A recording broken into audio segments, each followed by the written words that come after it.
Hey guys, it's Jeff and welcome to today's video. So today we're going to be doing an unboxing and a review of a cheap wireless guitar system that I purchased off Amazon for $57 Canadian. It just arrived today. I haven't opened it yet. I haven't plugged it in. I don't know if it works. I don't know anything about it yet. All I know is it's called the Muslady 2.4 GHz wireless guitar bass new. This is it. This is the package that it came in, so I'm opening it right now. And it's going to be my first impression. So the first thing on top is the user manual. Looks to be in pretty good English. That's good. I'm expecting this is the Chinese version, which I cannot comment on as I do not speak either Mandarin or Cantonese. Comes with this micro USB charging cable. I'm not sure if it's one or two cables. Okay, so it's one cable with two outputs, so that's nice. And they're standard cables too. They're micro USB, so if you lose that one, you can still get something to charge them. This one is the transmitter. Looks like it's a feels pretty cheap. Not gonna lie, it's fairly light. The hinge has a satisfying grip to it. It doesn't feel too bad. Yeah, it definitely feels cheap, but then again, that's sort of what I was expecting. Okay, so that one's the transmitter. I'm not expecting the receiver to be any different.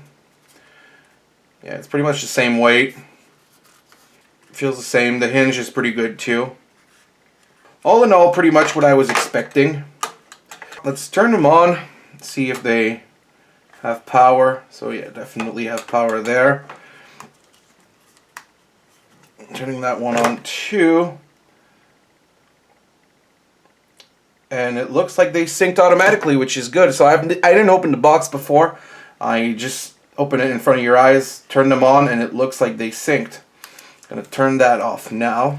Now we're going to turn the camera around and we're going to see how they work. So for this part of the video, I'm going to be using my Epiphone ES333 Tom DeLonge signature and my orange Micro Terror into my Line 6 cabinet. So what I'm going to do, I'm going to plug the receiver into the Micro Terror. It's pretty good, it fits pretty snugly. I like how the receiver is almost taller than the amplifier. I'm going to plug the transmitter on the guitar. One thing I noticed right away, on guitars that have the socket or the jack output on the body, the thing is sticking out fairly significantly. It's got like almost 1.5 inches off of the guitar. I don't really want to, this is articulated obviously, but I don't want to let it rest on the guitar because I'm afraid it would break the finish. I'm going to leave it like that. It seems to be a bit in the way, in the sense that it could get knocked off pretty easily. I guess that's a minor complaint. Let's see how that goes.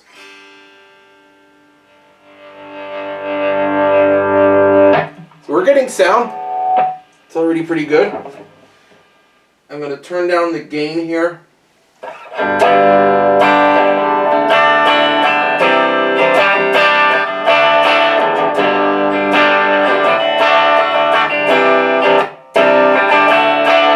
It appears to sound pretty much on par with a guitar cable, I guess.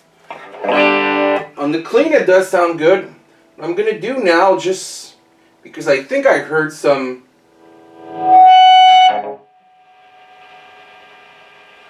when I turn up the gain, you can definitely hear some sort of radio-ish sounds in there.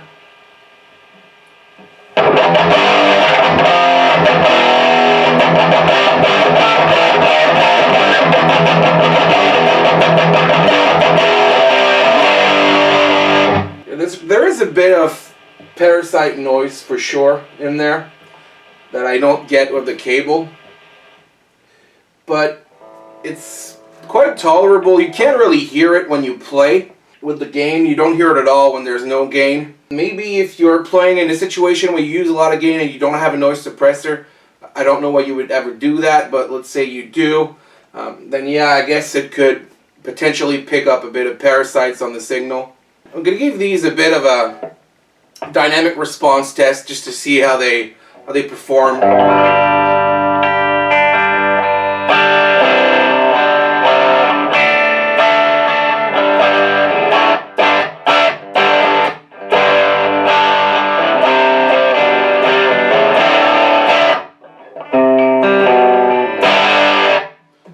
pretty good. It's basically like a cable. At this level of gain, I don't really get the parasite noise, so that's good. Overall, I'm pretty impressed with this so far. I'm now plugged into my Stratocaster, and no issues to report. The socket goes in pretty good. I actually think this type of receiver, or transmitter in this case, fits probably best in a Strat type guitar. The jack sort of buries itself inside of the guitar body, and the receiver seems like it's less in the way, or the transmitter I should say. So that's pretty good.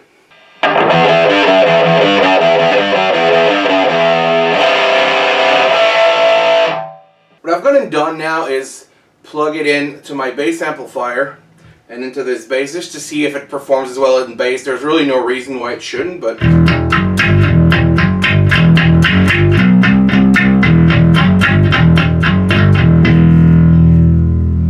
it does sound like it's adding a little bit of distortion on the bass sound. What I'm going to do just to make sure is I'm going to now compare it with a cable plugged in just to see if it makes any kind of difference. Interesting fact, I just noticed the transmitter here is still turned on. I just took it out the amplifier. If I rest it on the amplifier, you can actually hear the signal through the amp. So it really looks like it makes some kind of interference between the amp and the transmitter.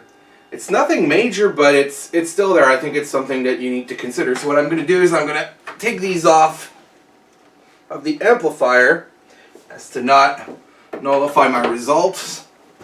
And I'm going to plug this in.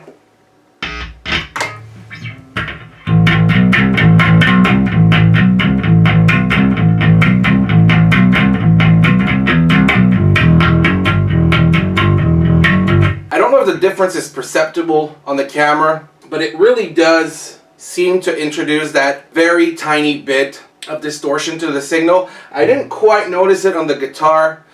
Maybe it distorts in sort of the frequencies that the bass goes for. So what I'm going to do now, I think, is I'm going to go and finish this video off by plugging this in to my computer and doing a couple ABs plugged into the Focusrite, just to give you a good idea of the differences in what they sound like. So what I've done now is basically just set up this really basic Logic Pro project, and what I'm going to do is I'm going to record one guitar and one bass using this trusty cable through this Focusrite, and then I'm going to record the same instrument on a different track but with the same parameters, all raw. I'm not going to put in any effects, I'm just going to bounce it raw, and I'm going to record basically the same thing with the Muslady. Obviously my playing is going to have a bit of an impact on the results. I'm going to try to be as consistent as possible. So I've plugged in the Epiphone again.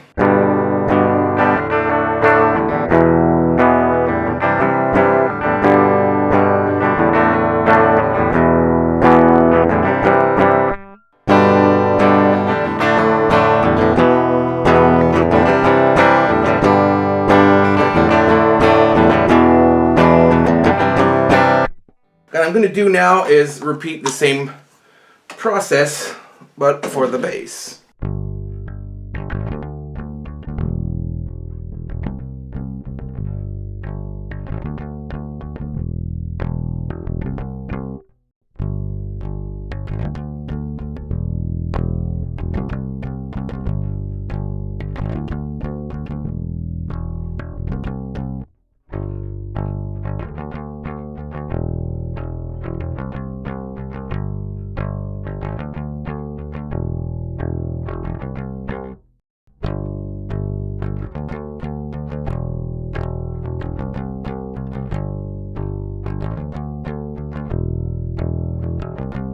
So my overall thoughts on the Muslady. It definitely introduces a change in the sound of the guitar. I think it sounds a little brighter and a little louder than it does with a guitar cable, which isn't necessarily that big of a deal because that's something that can be easily worked around by lowering the amp's volume or tweaking the EQ. So I don't think that's a no-go for that reason. One concern that I do have, however, which may be a bit more annoying, and I'll have to dig a little deeper into that, is that it does seem to introduce some parasite noise into the signal chain, and it doesn't sound like it's really audible when you're playing, so I don't think it's going to be too bad. But that's definitely something to look out for. Once I test it during practice, I'm going to know if once you crank that volume on the amplifier if it starts to increase on that. Overall, I'd say if the noise doesn't increase when you increase the amp's volume, then I don't think it's that big of a deal. I think that again can be worked around either using a noise suppressor, a noise gate, or something of that nature. I think the devices themselves are pretty flimsy, but I don't think that I would expose them to too much harshness. So again, I think that they will be okay on that front.